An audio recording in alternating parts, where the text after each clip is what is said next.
Қазақ тіліндегі сапалы қазақша мультфильмдер YouTube арнасы ұсынады.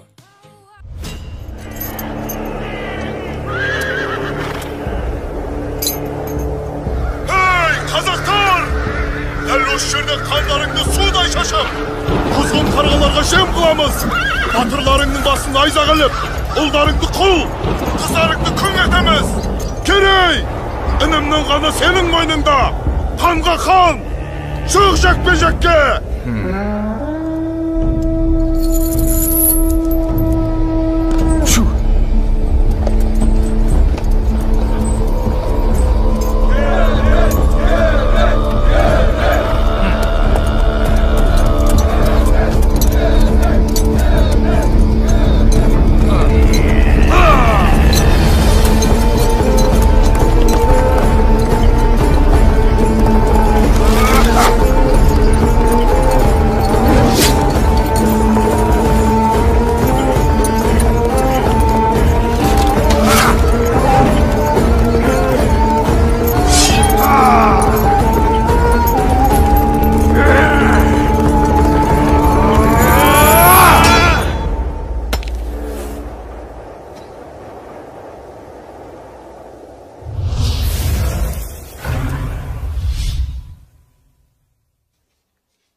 Міне балам, қыраңың дайын болды.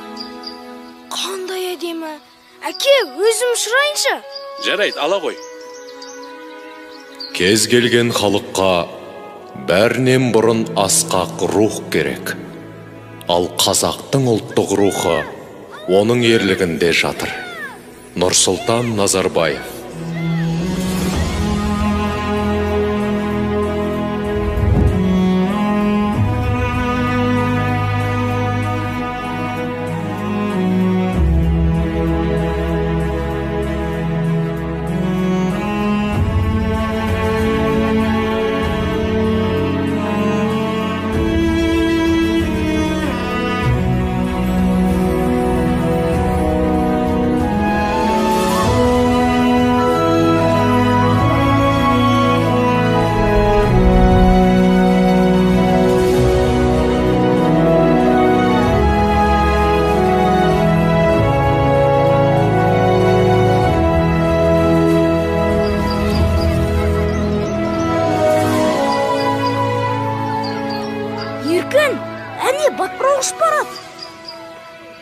Ал мен алтын кездік тауып алдым.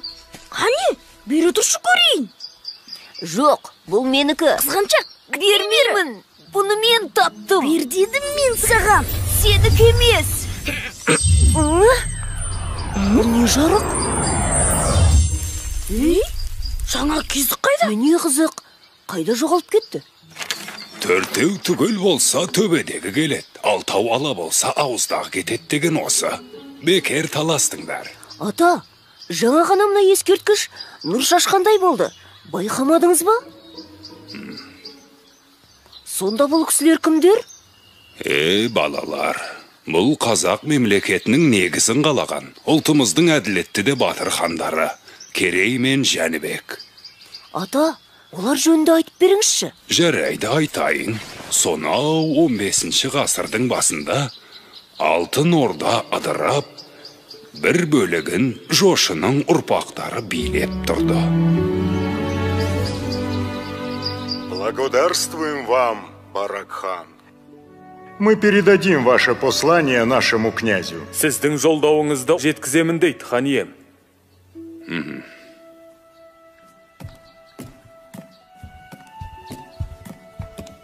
Халықтан шағым түсті. Орда маңында қарақшылар пайда болыпты. Тездетіп жасақ жіберіп, оларды құрықтау керек. Жібек жолы бойындағы керуендерді қорғауды мықтап тапсыр. Орындаймыз. Мәртебелі хан ием, ұлы ұстаз шұғыл хабармен қабылдауыңызды сұрайды.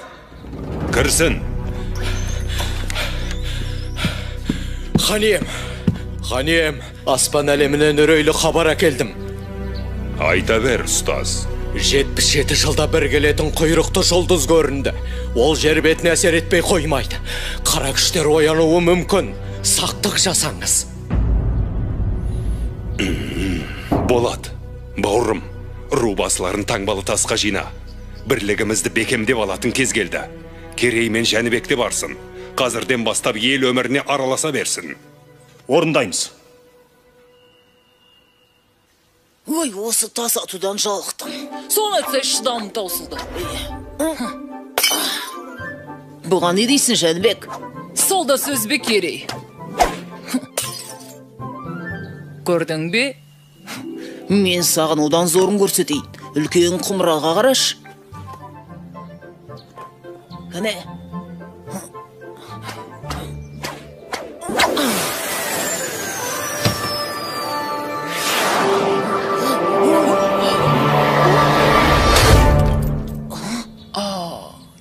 Байқамай қалдым, кешіріңіз.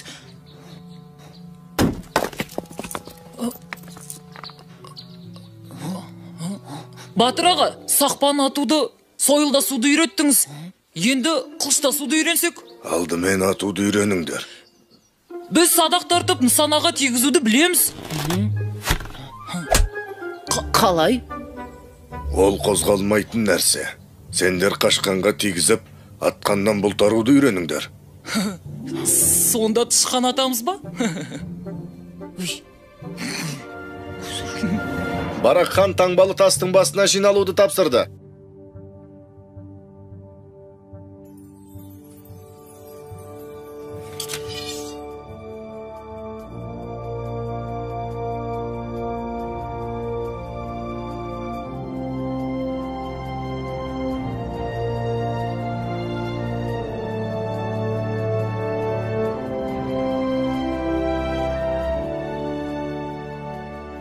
Мұнда не болады? Бұл қандай тас? Бұл елдің бірлігін айқындайтын қасиетті тас. Әр рудың басшылары өз таңбаларын осы тасқа қою керек. Егер таңбалар түгел болса, ортадағы шаңырақтан нұр төгіледі. Ол нұр елдің бірлігінің тұтастығының белгісі. Уа, игі жақсылар! Жау айтып келмейді. Сақтансаң сақтайым деген. Қасиетті жерде бірлігімізді айқындап алайық. Қане, таңбалы тастарды қойыңдар.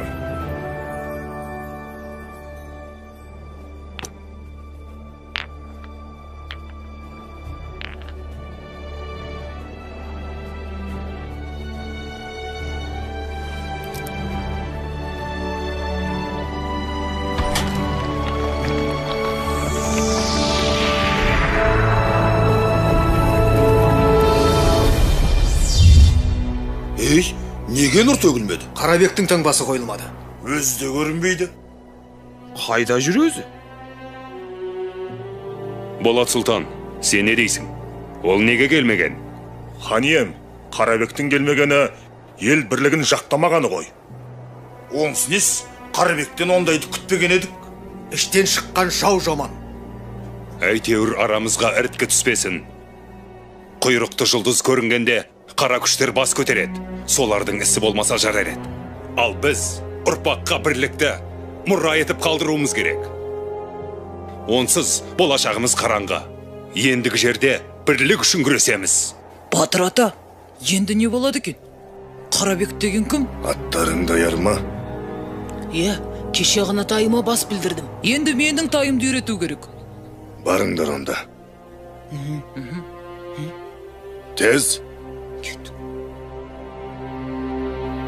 Эй, Қарабек, Қарабек.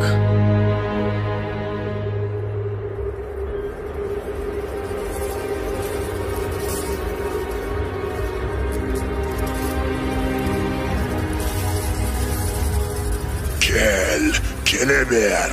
Бұл халықты бір-біріне жау етіп, өз қолыммен жойып жіберем. Менің айтқаныммен жүрсең билікке де, байлыққа да жетесің, Қарабек. Бұл саған таңбалы тасқа бармағаның үшін сыйладым. Бір тамшысын ішкен адам қасиетінен айырылады. Өз жақынына жау болады. Әбілқайырды таққа отырғыз. Ол да менің айтқаныммен жүретін болсын. Тақта Барақ хан отыр емес пе? Оның көзін жой. Ал аузынан сүті кеппеген Керей мен Жәнібектің жарасы жеңіл. Ләббай тақсыр.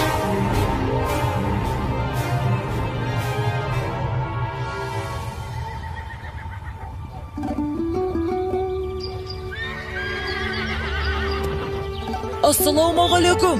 Біз келдік, аға. Жақсы ат ер қанаты деген. Ал сұлтандарым, қайсың мінесің?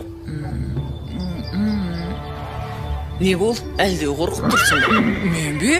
Ешқандай да. Жалсам жер көтереді. Ал Қанекей сұлтаным, тақымыңа мықты бол.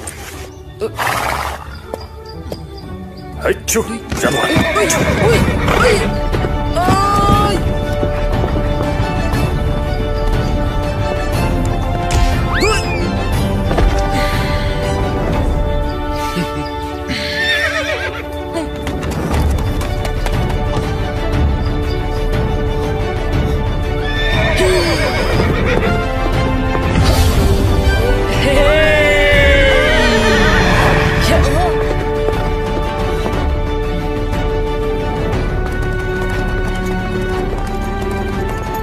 Сұлтандар!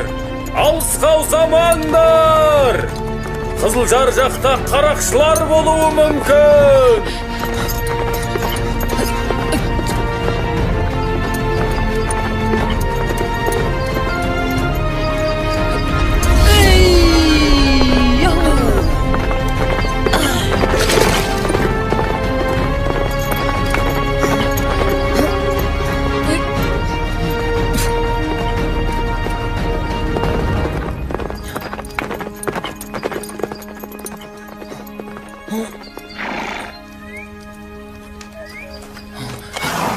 Жәнбек, сен ештеңе байқамадың ба? Жоқ аға.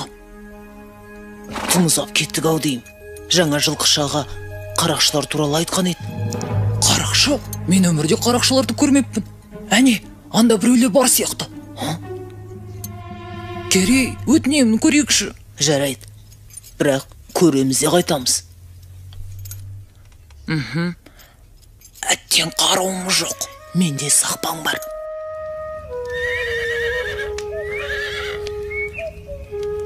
Ей, көңілдіреген жоқ ба?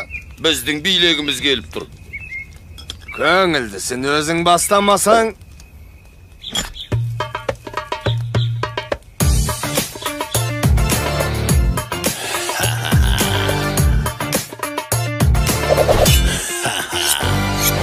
Еркін дала еркесеміз, біз қарақшы біліп қой. Қайда жүрсек қарнымыз тоқ, күнде думан, күнде той. Басқалар шайын бегетіп, бел ауыртып жатпаймыз. Шарап ішіп шалқып тасып, біздің өмір қызық қой. Керуендер өтіп берсін жібек жолы бойында. Керуен басы береріңді өз еркіңмен дайында. Күміс теңге жібек мата бола берсін бәрібір. Аңыз етіп ел айтады ертең біздер жайында. Қорқытамыз, тонаймыз, босалаймыз оңаймыз. Ал күміс теңгелерді сыңғырлатып сараймыз. Сол ерді қанаймыз, асыраша талаймыз. Оңай олжа келіп тұрса құрғаламыз қалаймыз. Қарақшымыз қаталмыз, ел тонаймыз далада. Шын болады біз дегенде қарияда балада. Ұрлық түбі қорлық деген дана сөз бар халықта. Кім айтса да тауып айтқан түйіп алшы санаңа. Ей, мынау қайдан шықты? Сайтан емес пе өзі? Кімсің ей? Сендер қоршаудасыңдар. Тұтқындарды босатыңдар. Қоршауда дейді? Ешкім жоқ қой. Оны немен дәлелдейсің? Ей, бұл қалай болды? Тағы дәлел керек пе? Қай жерден атылды? Білмеймін, байқамадым. Абай болыңдар.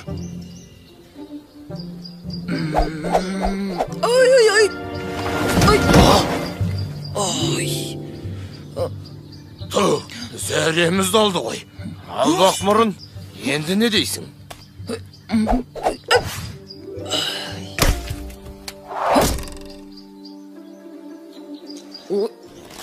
Қаш, Жәнібек, қаш. Қаш. Өшірініңді. Деген жоқ. Қазір мен оның әкесін тантайын. Тапқан екенсің ойнайтын адамды. Сталдың ба? мен саған тас атқанды көрсетейін.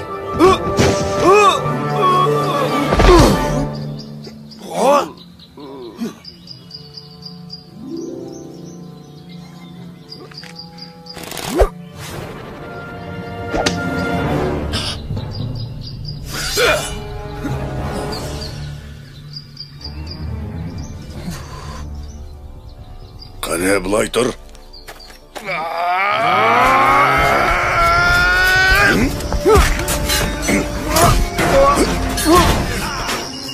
Алысқа замаңдар дегенім қайда?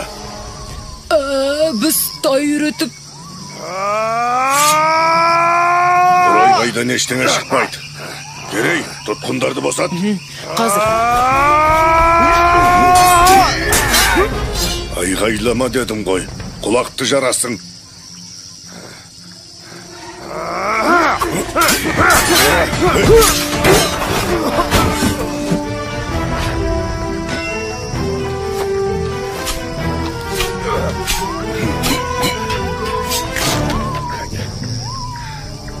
Ал сендер неге айғайламайсыңдар?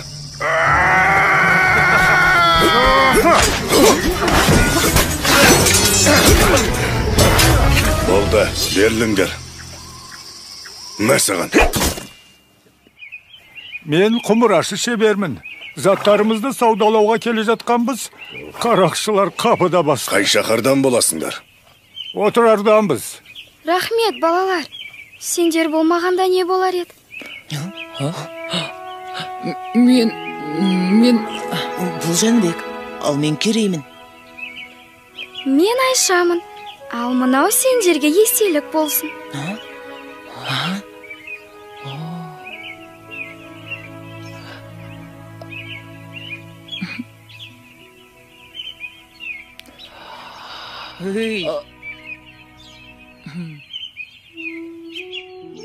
Сау болыңдар, Алла жар болсын. Сау бол. Жолдарың болсын.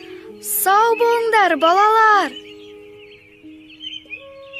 Батыр ата, бізді қалай тауып келдіңіз? Ақсақалды қария айтпағанда білмес едім. Ол қандай қария? Мен оны көрдім. Бір Алла сақтады. Қарақшылар жазым етсе не болар еді? Түсіндік, Батыр ата. Жарайды, енді мұндай қайталанбасын. Батыр ата, бізге көрінген Қыдыр ата емес пе? Әбден мүмкін.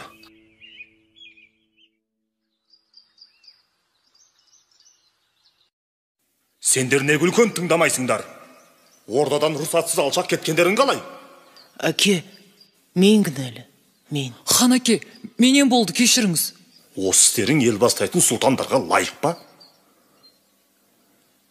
Жарайды, бір ашуыңды маған қый. Ал сендердің бір-біріңе араша түскендерің жақсы қасиет. Біз Болат екеуміз қандай бауыр болсақ, сендер де сондай жақын болуға тиіссіңдер. Сендер жұптарыңды жазбай жүрсеңдер ғана мақсаттарыңа жетесіңдер. Осыны бір сәт естен шығармаңдар. Иә. Ал балалар, сендер бара беріңдер. Хан ием, маған айтарыңыз бар ма? Аталық, талай айқастарда, қаншама сын сағаттарда менің сенімді серігім болдың. Алайда саған бір өтінішім бар. Айтыңыз, хан ием. Таңбалы тастың басындағы жайды көрдің. Аумалы төкпелі заман болғалы тұр. Бір бәлені ішім сезет. Айтарым, Керей мен Жәнібек саған аманат.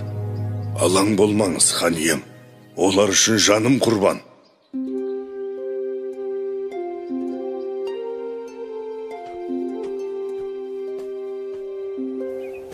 Бүгінгі жаттығуда не істейді екенбіз?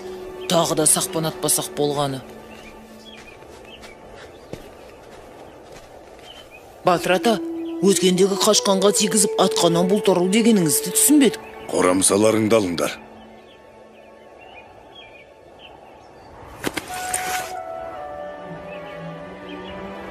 Мұнаушы жоқ жебен не істейміз?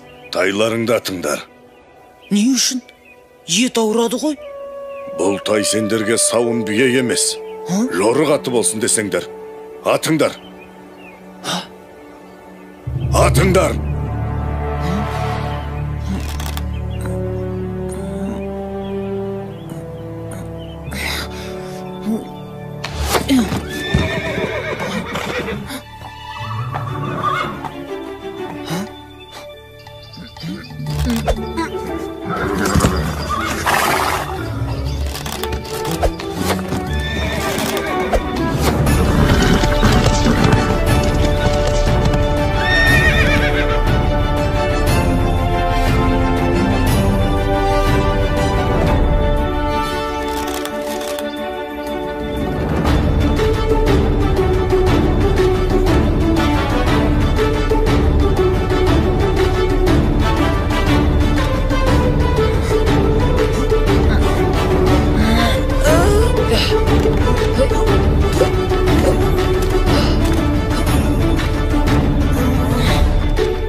Міне, атқаннан болтару деген осы.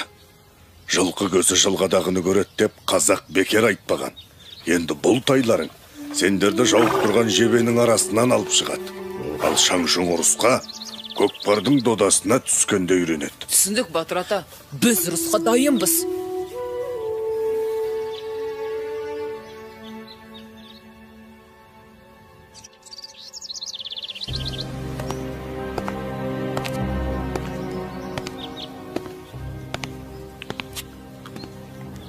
Мырза, мұнда жай жүрсіз бе? Мұндай уақытта адам жай жүруші ме едім?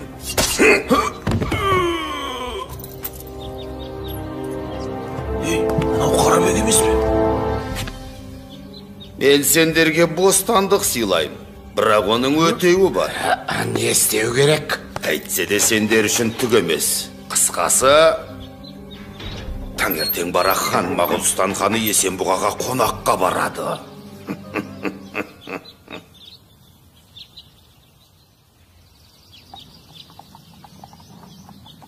Әлгі Қарабектен хабар бар ма? Хабар ошарсыз, көрдім дегенде ешкім жоқ. Жарайды. Әзірге ел тыныш. Жаста болса Әбілқайыр елге бас көз бола тұрар. Біз келгенше ештеңе бола қоймас. Көрші ұлыстармен ынтымағымызды нығайту керек. Бізді қонаққа шақырған Есенбұға ханның да ойы осы болса керек. Алайда ойраттардың не ойлап отырғаны белгісіз. Соны ұмытпайық.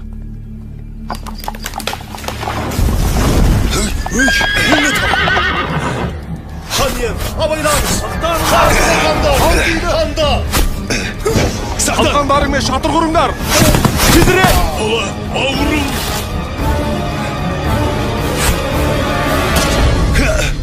Ханға оқ түйді!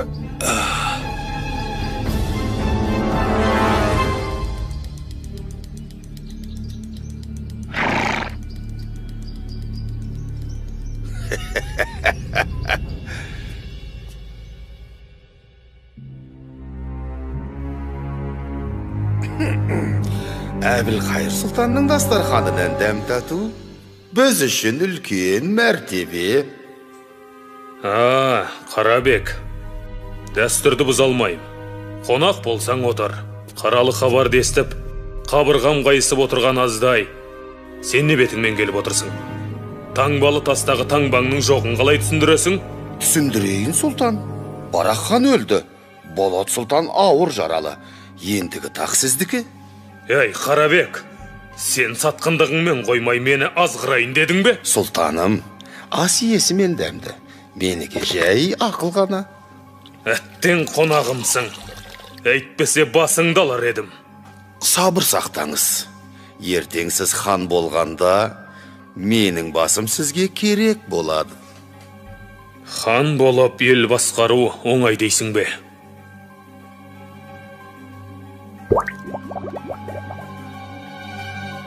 Сұлтаным, тақ мынау балғымыздан да тәтті болады.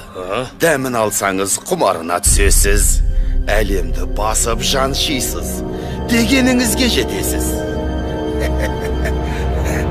Алыңыз. Сен дұрыс айтасың. Келесі хан мен боламын. Әбілқайыр хан жасасын.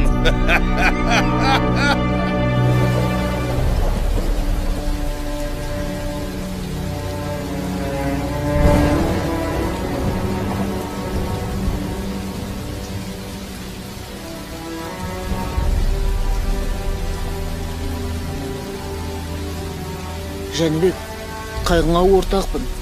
Әкеңнің орнын ешкім толтыра алмайтыны белгілі ғой. Бірақ біз сенімен біргеміз.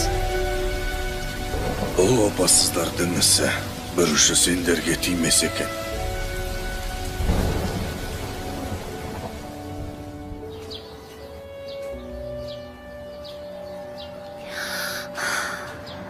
Ата, ал содан соң не болды? Оларға қарт батырдың көмегі тиген болар. Я, ата, Керей мен Жәнібектің қалай хан болғанын айтып беріңізші. Онда әр қарай тыңдаңдар, балалар.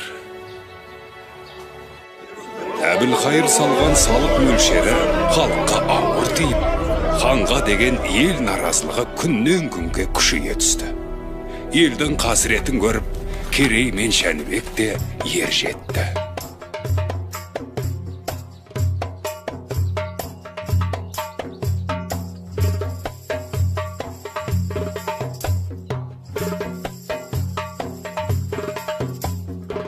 Хан ием, Керей мен Жәнібек сұлтандар келіп тұр.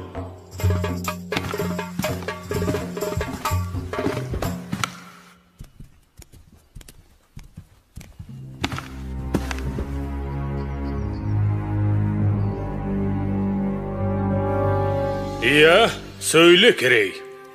Елеңсесі езіліп, ынтымағы дырап жатқанда, думандатып жатқандарыңызға жол болсын. Немеле, қарағалық қайғырды екен деп, хан қара жамылу керек беді? Ұсақ түйекпен ханның мазасын алмай, келген шаруаларыңды айтыңдар. Хан үшін халықтың мұңы ұсақ түйек емес, ең маңызды мәселе болар.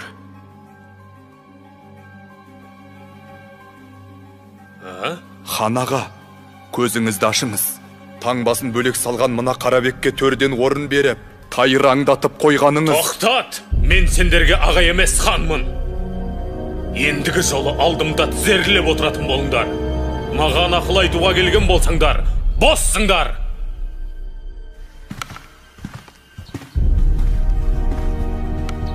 Өлтірік өсіп бөрі болды. Бүгін азуын көрсетті. Ертең сізге де шабат. Қапы қалмаңыз. Олай болса, тірсегін қи олардың. Құп тақсыр. Оларды аңға шығып, сейіл құруға шақырыңыз. Ар жағын өзім жайғастырам. Әбілқайыр хан сендерді не үшін аңға шақырды екен? Соны түсінбедім. Түсінбейтін несі бар? Өткендегі әңгімені жуып шаймақ болар. Қазір саят құрып көңіл көтеретін кез емес. Иә, мүмкін оңашада айтар әңгімесі бар шығар. Әйтеуір сақ болайық. Шоу жануар.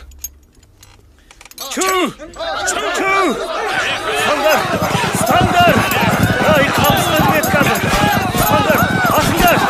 Атыңдар! Қамысына кірет қазір! Бұл жетіңдер!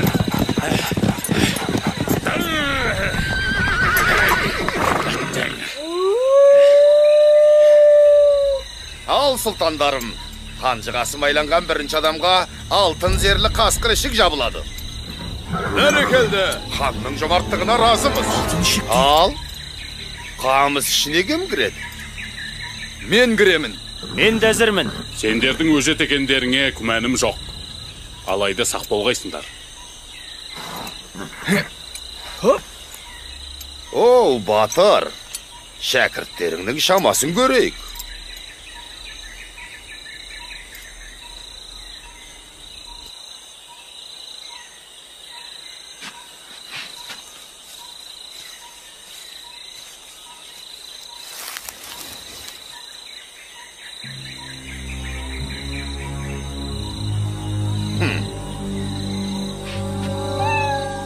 Ал, бара ғой.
Жәнібек Сұлтан, Керей қайда?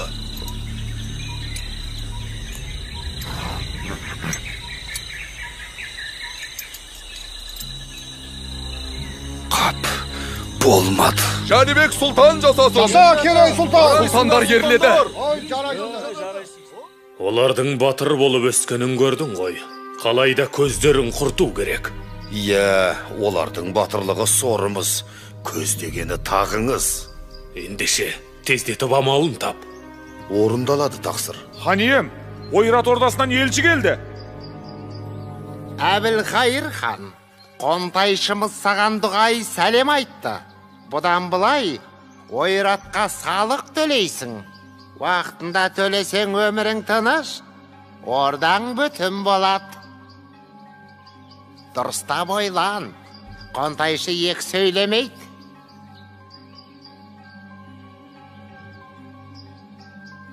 Жетпегені осы еді. Енді не дейсің? Салықты халық төлейді. Сіздің неңіз кетеді? Елді езіп ұстасаңыз ғана бас еді.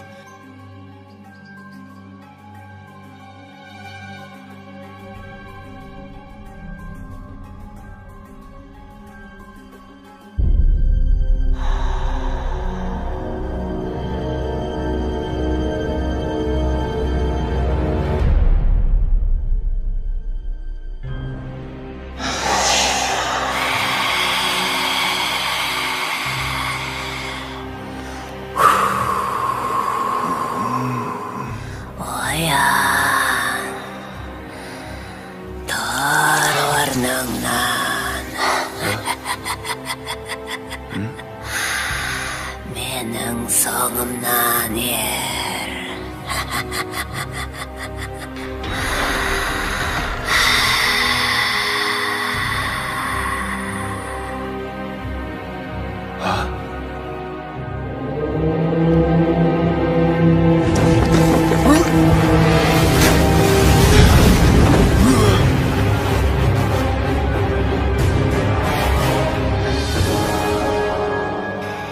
Керей Сұлтан, ан алтындақ сені күтіп тұр.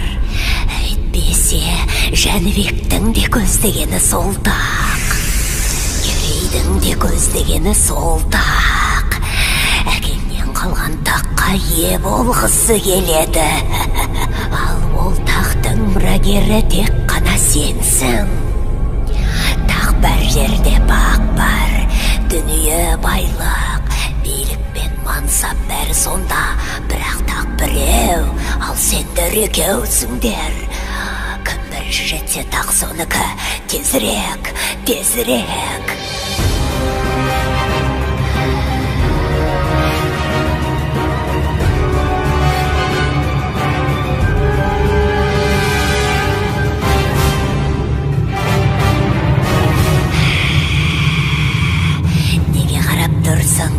Өлтір оны. Әйтпесе қазір сені өлтіреді. Өлтір!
Қара ниет қарақшыларым, қайдасыңдар?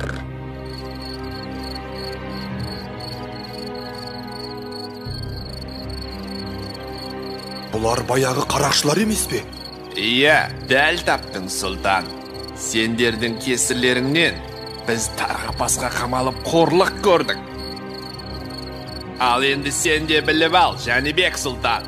Сенің әкеңе қадалған жебе менікі. Немені? Енді сендер де осы жерден тірі шықпайсыңдар. Ох, қанішер жауыздар! Жәнібек!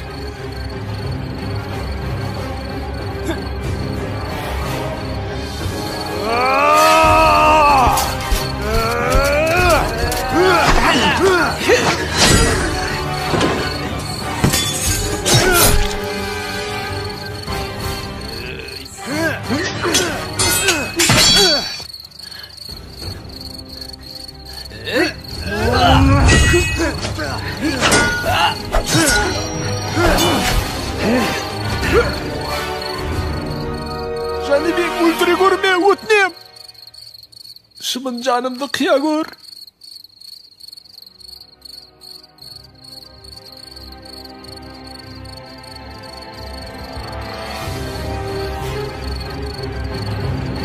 Жәнібек, байқа!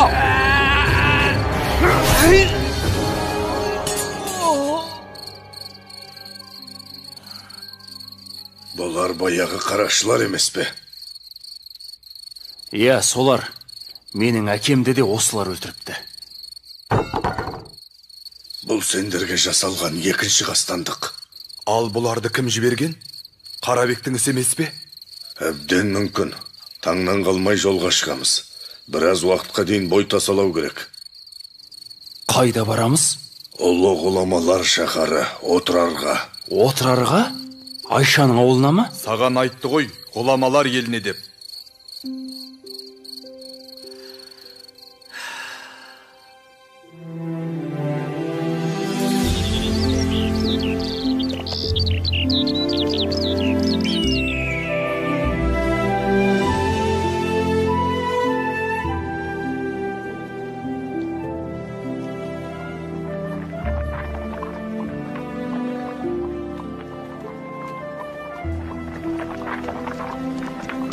Ассалаумағалейкум, ақсақал. Уағалейкум ассалам. Көш көрікті болсын. Ей, балам, несін айтайын. Бұл елден береке кеткелі қашан. Ханымыз адам танымастай өзгерді. Ауыр салықты көтер алмай көшіп барамыз. Әттең қолымыз қысқа.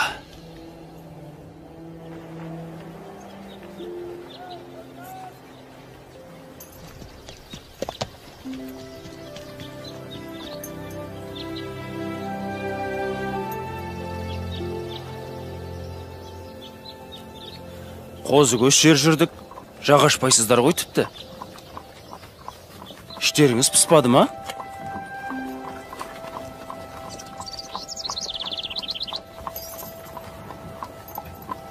Батыр ата, отырар әлі алыс па?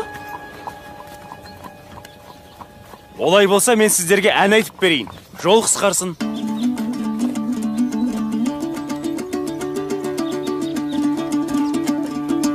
Қолымда бір қамшым бар, ақау бүлдіргелі ай. Айтайын мен бір сөзді күлдіргелі ай. Орныңнан әр отырмай, ақау дермен отырай. Қолымда қармағым жоқ, бүлдіргелі ай.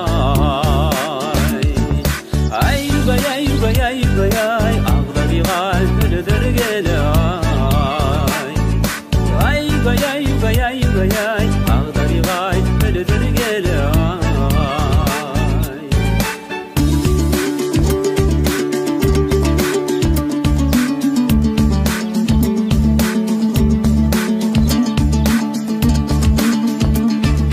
Қолымда бір қамшым бар, ақау бұнақтаған ай. Бәйгеден ек ателді ойнақтаған ай.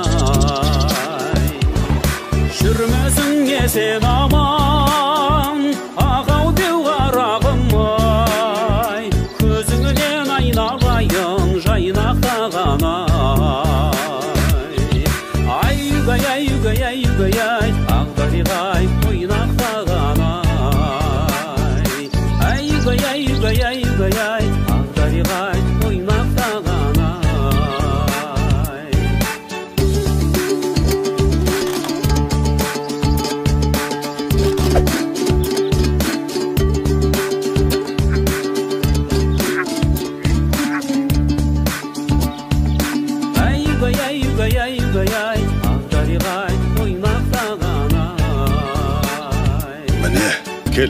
қалдық.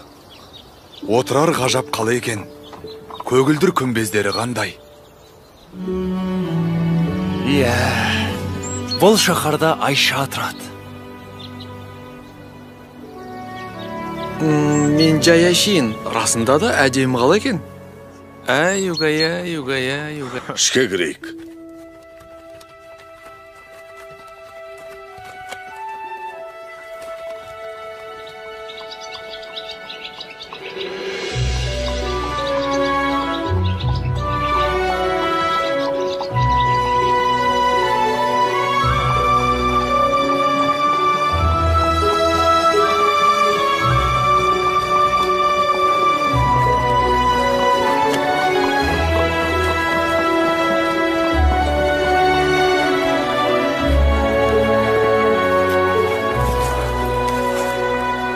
Батыр ата, мына белгіні сіздің қылышыңыздан көргенбіз.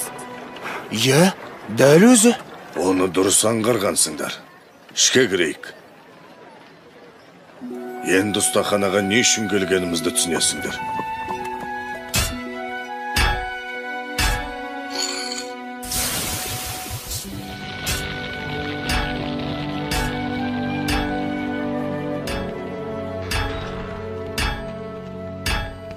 Амансың ба, қандыбалақ досым? Армысың, батырам. Ат көлік аман келіп жеттіңдер ме? Аллаға шүкір, сапарымыз сәтті болды. Ал өзің қалайсың? Қартайып қар ұстауға жарамай қалған жоқсың ба? Жоға, о не дегенің? Жауға қарсы бірге шабайық десең, мен дайынмын. Бәрекелді достым. Менің өтінішімді орындап қойған боларсың. Иә, сенің тапсырысыңды дайырлап қойдым. Әкеліңдер.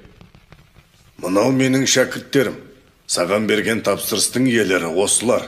Онда бұлар осал жігіттер болмады ғой. Қанекей. Шарболатты 100 рет шоққа салып, 100 рет құдық суына малып шыңдадым. Мінекей, өзің сынап көр. Алғане, сынап көрейік. Міне, нағыз батырға лайық алмас қылыш осы.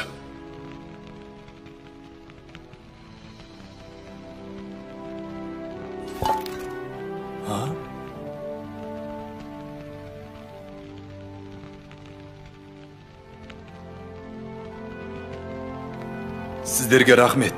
Бұл қылыш ел мүддесіне қызмет ететін болады.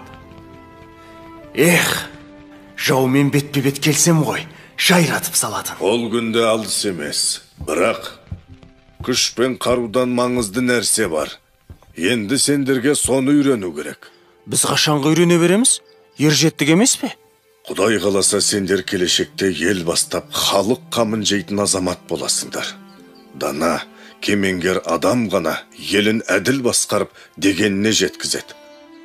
Ол үшін білім керек. Қараңдаршы. Олы дала төсіндегі мына шаһар әлемге әйгілі қаншама даналарды шығарды. Таңертең сол білім ордасына барамыз.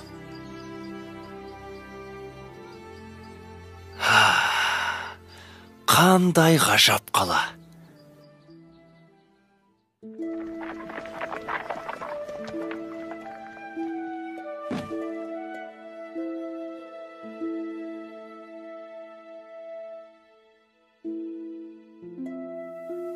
Ассалаумағалейкум, ұстаз.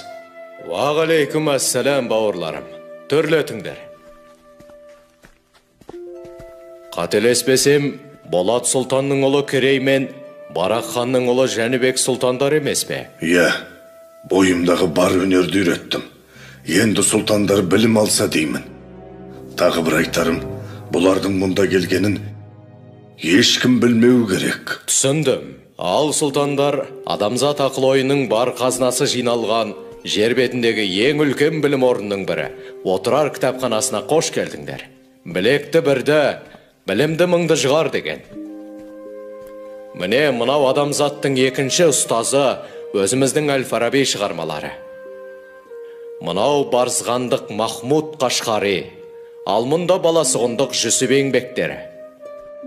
Сол жақта ғылымның серкесі Ибн Сина. Міне сіздерге керегі осы болар. Құтағыду білік. Анау сөрелерде Аплатон, Пифагор сынды Рум ғұламаларының кітаптары бар.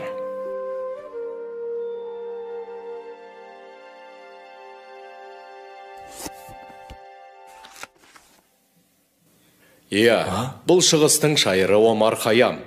Бірақ бұл кітапты оқу саған әлі ертелеу болады. Мұнау не өзі? Дәл қазір сен әлемдегі тепе-теңдікті бұздың. Аспан әлемі туралы Ұлықбектің еңбектерін оқысаңдар, бәрінде түсінесіңдер.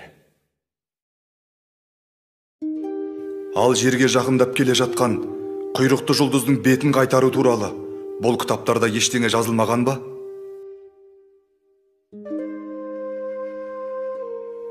Бұл сұрақтың жауабы бір Аллаға ғана аян. Өйткені аспан әлемінің біз білмейтін құпия сырлары өте көп.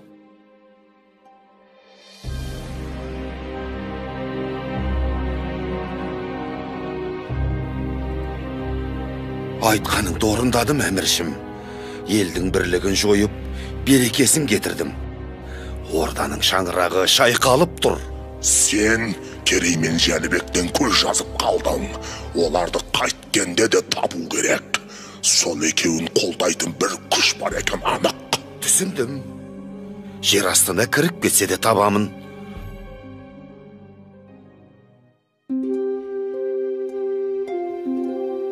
Мына кітапта Ұлықбектің 1000-нан аса жұлдыздың орнын белгілегені жазылыпты.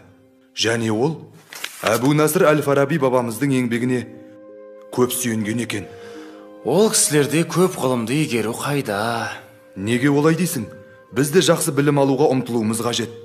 Бүгінге жетер енді, Керей. Біраз бой жазып, қала аралап келсек қайтеді? Сен бара бер. Мен әлі біраз отырып, мына кітапты аяқтап тастайын. Жарайды. Өзің біл. Мен барып қаламен танысып қайтайын.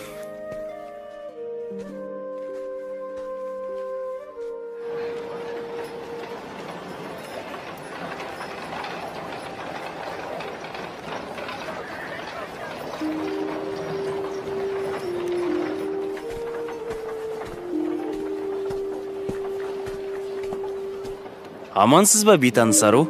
Кешіріңіз, сіз құмыра жасайтын шеберхананың қайда екенін білесіз бе? Білемін, бірақ есіме түспей тұрғаны. Мүмкін бір зат сатып алсаңыз, есіме түсіп қалар. Олай болса, мен сіздің мына гүліңізді алайын. Бұл гүл жарайды, сізге берейін.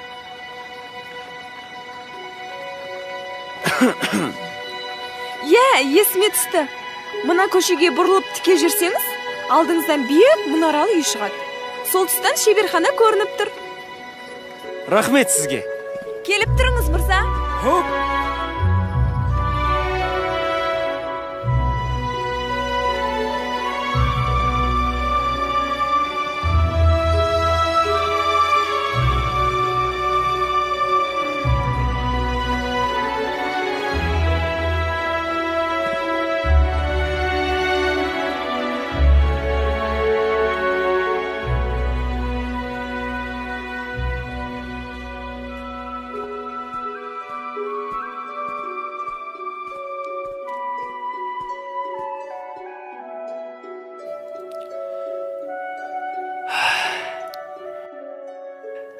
Айша?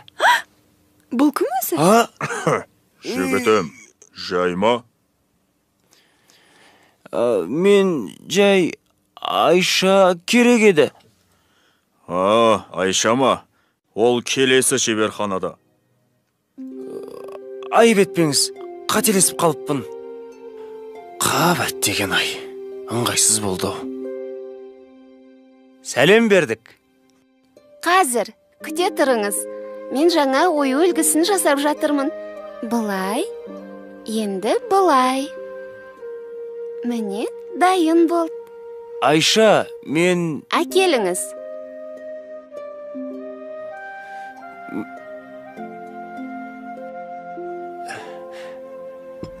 Мінекейіңіз.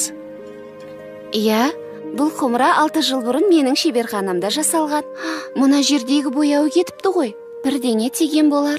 Әйтпесе біздің бояуларымыз ғасырлар бойы өшпейді. Айша! Жарайды. Мен қазір жөндеп бере қояйын. Міне былай, содан соң былай. Құмыраңыз дайын болды. Ала қойыңыз. Жәнібек, сен мұнда қайдан жүрсің? Айша, мен сені іздеп келдім. Керейде осында. Мені? Қызық екен. Ал сенің өрнегің әдемі екен. Мен де жасап көрейінші. Қолыңнан келсе көр. Несі бар? Мен жақында ғана кітаптан оқыдым. Біздің жерімізге келген бір саяхатшы өнерімізге қатты қызыққан екен. Аты Мақұрым Полат екен. Марко Поло шығар.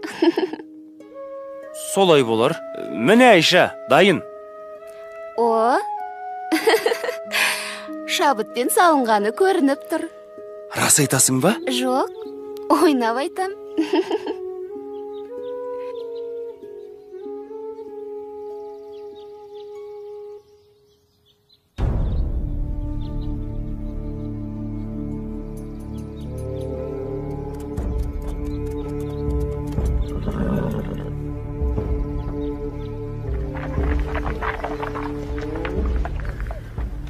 Бұлар кімдер екен? Олар ойраттар. Халықтан жиған олжасын алып барады. Ойраттар бізді қашанғы қанайды. Оларды орнына қоятын кез келген сияқты. Жүрек қалауларың білсін. Өз әрекеттеріңе жауап беретін кездерің келді.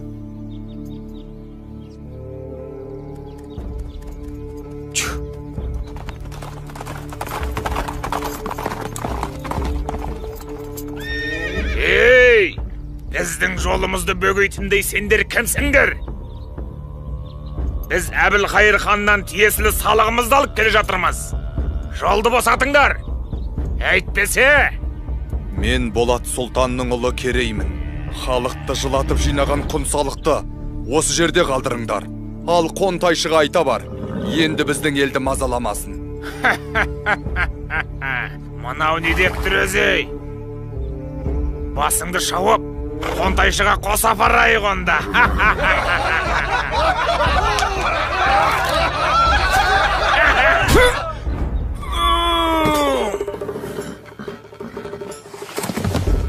Өй, не болды? Өлтірді.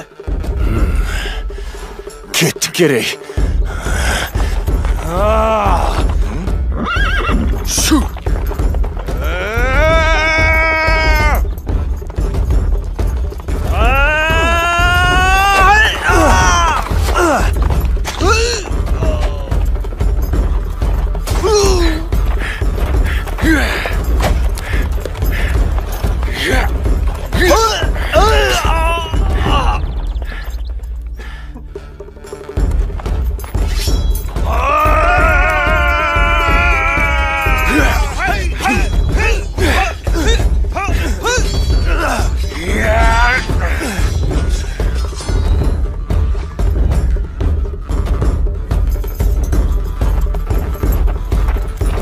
Жәнібек, кетті!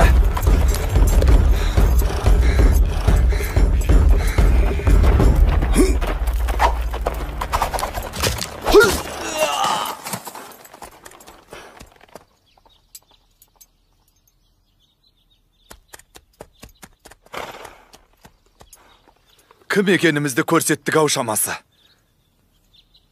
Батыр ата, қандай баға бересіз? Қиын сәттер әлі алда.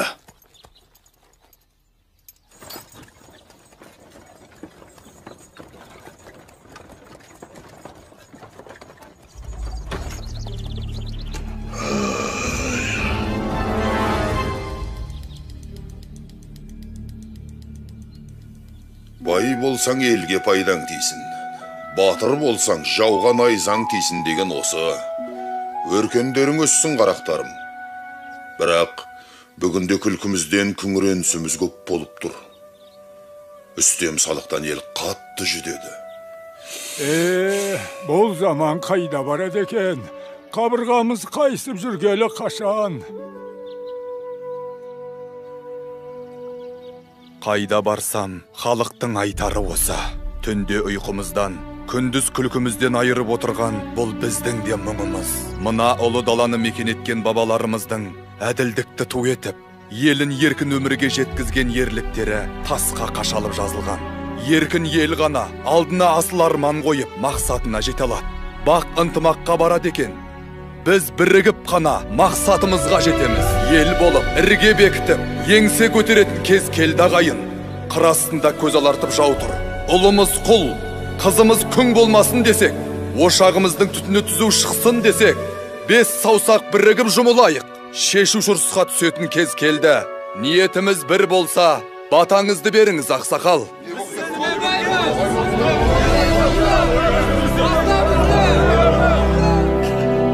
Арманың қол жетер жерде болсын, халқыңның қалауы сенде болсын. Алла жар болсын, аумин.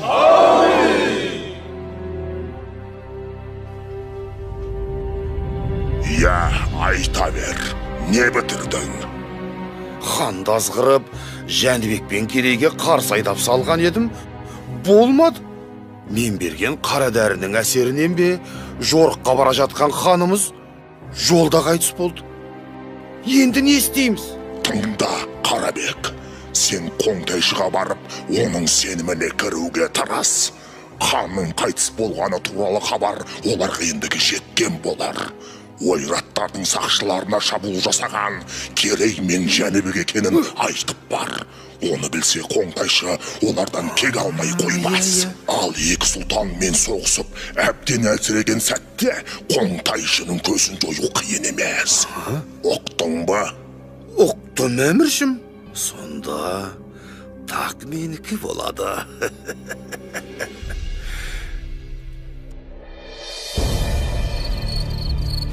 Солай де, Қарабек. Ол екеуінің сонда не көздегені бар екен? Ұлы Қоңтайшым, хан тағынан дәмелі Керей мен Жәнібек сұлтандар өз алдына ел болып, әскер жинап сізге қарсы тұрмақшы.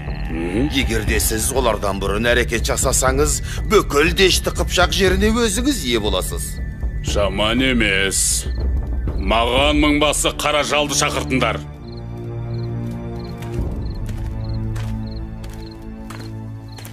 Сен ініңнің кімнің қолынан мерт болғанын білесің бе? Білсем, қанын судай шашып, кегімді қайтарар ем. Айтыңыз, әміршім. Ендеше тыңда, сенің ініңді өлтіріп, маған тиесілі салықты тартып алғандар Керей мен Жәнібек сұлтандар екен. Керей мен Жәнібек? Рұқсат етсеңіз, дәл қазір аттанам. Екеуінің де басын шауып алдыңызға алып келмесем, қара жал атым құрысын. Әскерлер жорыққа дайындалсын. 3 күннен соң аттанамыз. Әміріңізге қолдық. Ал сен, Қарабек, бізді бастап барасың. Бұл қызметіңнің өтеуіне не сұрайсың? Айта бер. Ұлы Қоңтайшым, мендей пақырыңызға жібек жолы бойындағы Тарас шаһарын берсеңіз жетер еді. Дегенің болсын, бара бер. Өз елін сатқаннан қайыр жоқ. Ертең бізді де сатып кетеді. Жорықтан соң көзін жой.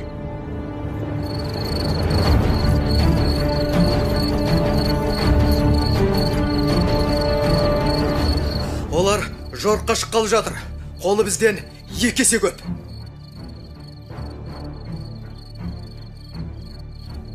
Несі бар? Әр қайсымыз 3 ойратқа татсақ, олар көп емес екен. Міне, күші басым жауды, ақылмен жеңетін кез келді. Мұндайда айла керек. Ендеше ақылымызды ортаға салайық.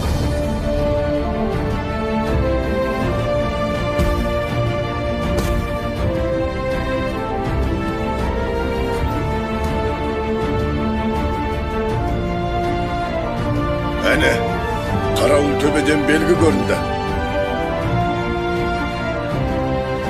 Қане, атқа қонайық. Жәнібек, дабылдың белгісін бер.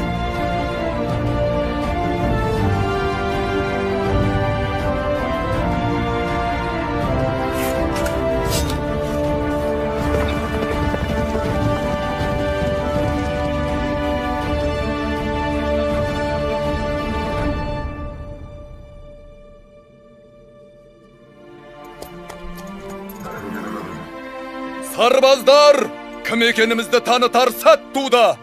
Мына ұлы даланы мекен етеміз, не жоқ боламыз. Жау алдында тізе бүгіп тірі тұрғаннан, тіке тұрып өлген артық. Бүгінгі ерлігіміз, ертеңгі елдігіміздің басы болмақ. Тәңіріміздің өзі қолдасын.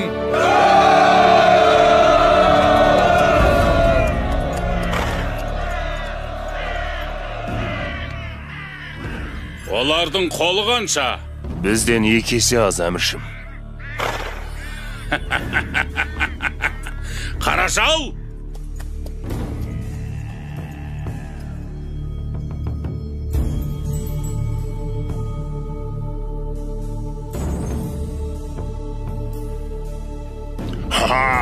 Тағы да сен бе? Жолымнан былай тұр. Анау құйрықты жұлдызды көрдің бе? Күш мен жақта. Бүгін сен жеңілесің. Біздің айқасымыз әлем жаратылғаннан бері ешқашан толастаған емес. Бірде сен, бірде мен жеңдім. Ол бүгін кімнің жеңетінін құдіретті күшті бір Алла біледі. Әлде сен аққа құдай жақ екенін ұмыттың ба? Мені де қолдайтын күш бар екені есіңде болсын. Барлығын жермен жексен етем, мәңгілік түн орнатам. Ей, қазақтар!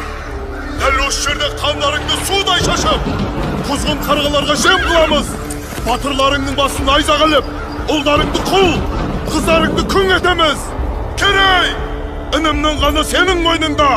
Қанға қан, шық жекпе-жекке.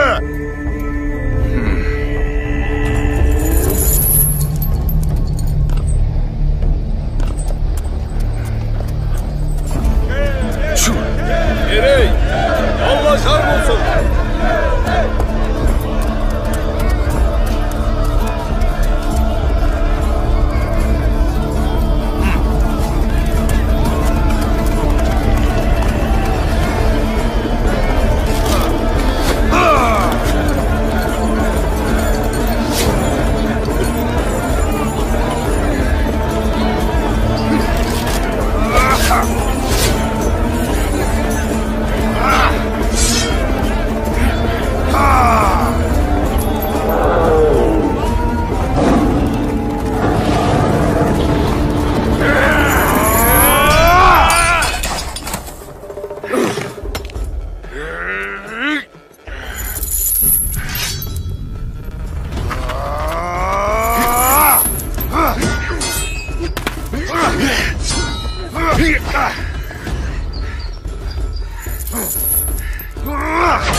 тұтас. Жәнібек, Қарабектен төс белгін алып, таңбал тасқа жеткіз. Бар. Қазір сені ме?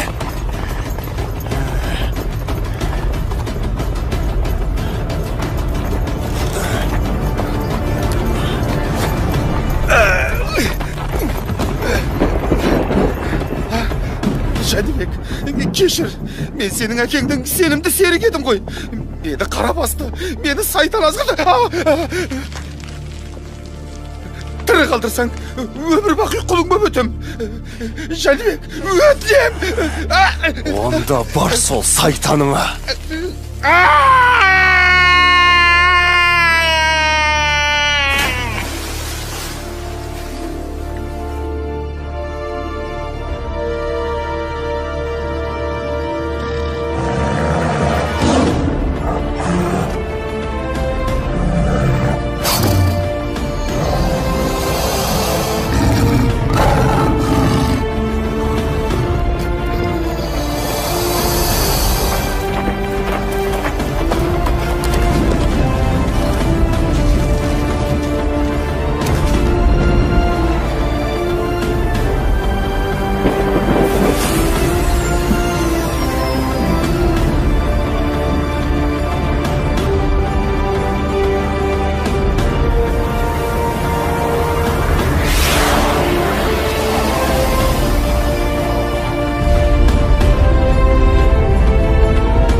Айқасымыз мұнымен әлі біткен жоқ. Біз әлі кездесеміз.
Ханды ақ киізге көтерейік.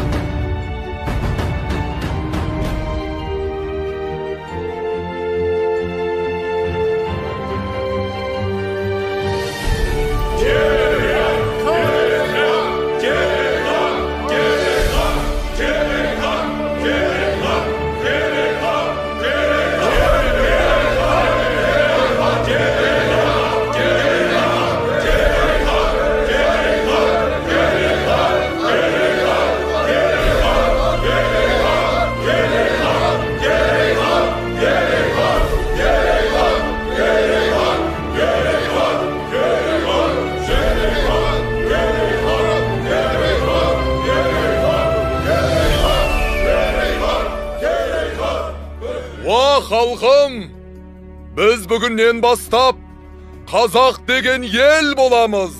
Мына ұлы даламызды жанымыздан артық қастерлеп, қанымызбен қорғаймыз. Іргесі берік, туы биік бұл ел келер ұрпаққа аманат болсын. Ұлы дала елі мәңгілік болғай деп тілейік.